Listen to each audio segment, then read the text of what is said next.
ذرا سوچئے، اگر آپ کو زندگی کے سب سے اندھیرے لمحوں میں ایک ایسی کہانی مل جائے جو روشنی دکھا دے، تو کیا آپ اسے چھوڑ دیں گے؟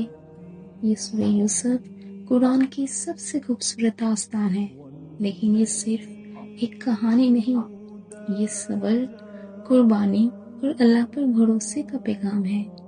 آج ہم تلاوت کریں گے سورہ یوسف کی آیت نمبر 1 سے 5 تک، اور ان آیات کی ایسی تفسیر سنیں گے جو آپ کے دل کو چھو جائے گی۔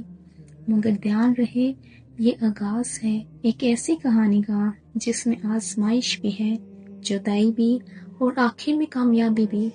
آئیے سنتے ہیں وہ الفاظ جو یعقوب علیہ السلام کے دل سے نکلے اور تاریخ میں ہمیشہ کے لیے رقم ہو گئے۔ آیت 1، الف لام میم را، یہ اس واضح کتاب کی آیات ہیں۔ اس آیت میں اللہ تعالیٰ قرآن کریم کی عظمت اور سچائی کو بیان فرما رہے ہیں۔ الف لام میم را وہ حروف ہیں جنہیں حروف مقطعات کہا جاتا ہے، جن کا صحیح مطلب اللہ ہی بہتر جانتا ہے، لیکن علماء کہتے ہیں کہ ان حروف کا مقصد یہ دکھانا ہے کہ قرآن انہی عام عربی حروف سے بنا ہے جن سے تم بولتے اور لکھتے ہو، پھر بھی تم اس جیسی کوئی کتاب نہیں بنا سکتے۔ الکتاب الیمین سے مراد وہ قرآن ہے جو ہر سچائی کو واضح کر دیتا ہے، جو حق اور باطل میں فرق دکھاتا ہے، اور جس میں ہدایت کے راستے بالکل صاف نظر آتے ہیں۔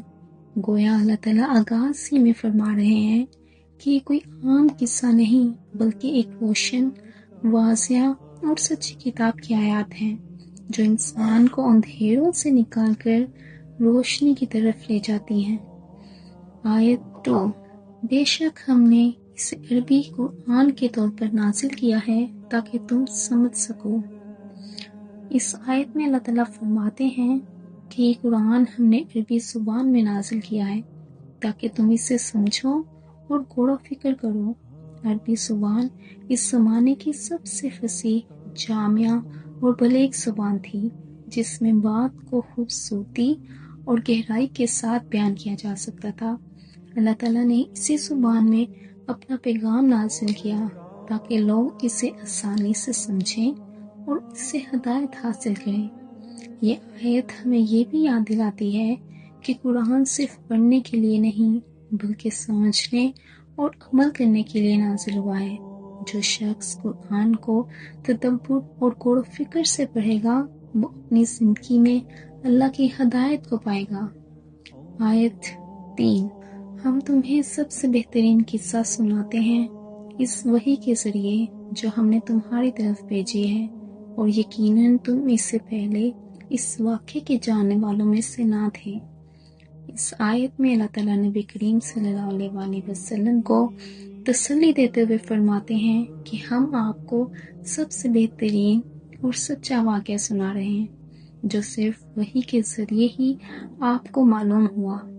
نبی کریم صلی اللہ علیہ وسلم کو اس سے پہلے حضرت یوسف علیہ السلام کی زندگی کے حالات اور ان کے خاندان کے قصے کا علم نہیں تھا، لیکن اللہ نے قرآن کے ذریعے یہ مکمل واقعہ آپ پر نازل کیا تاکہ لوگوں کو اس سے سبق، ہدایت اور تسلی ملے۔ آیت 4، یاد کرو جب یوسف نے اپنے والد سے کہا، اے ابا جان، میں نے خواب میں دیکھا کہ 11 ستارے، سورج اور چاند مجھے سجدہ کر رہے ہیں۔ اس آیت میں حضرت یوسف علیہ السلام کا خواب بیان کیا گیا ہے جو ان کی زندگی کے پورے واقعے کی بنیاد بنا۔ انہوں نے اپنے والد حضرت یعقوب علیہ السلام کو بتایا کہ انہوں نے خواب میں 11 ستارے، سورج اور چاند کو اپنے سامنے سجدہ کرتے دیکھا۔ اس خواب کی تعبیر یہ تھی کہ ایک دن یوسف علیہ السلام کو عزت و مقام ملے گا اور ان کے بھائی ان کے سامنے جھک کر احترام کریں گے۔ یہ خواب دراصل اللہ کی طرف سے ایک خوشخبری تھی کہ یوسف علیہ السلام کو آزمائشوں کے بعد عظیم کامیابی ملے گی۔ یہ آیت ہمیں یہ سبق دیتی ہے کہ اللہ کے منصوبے ہمیشہ بہترین ہوتے ہیں،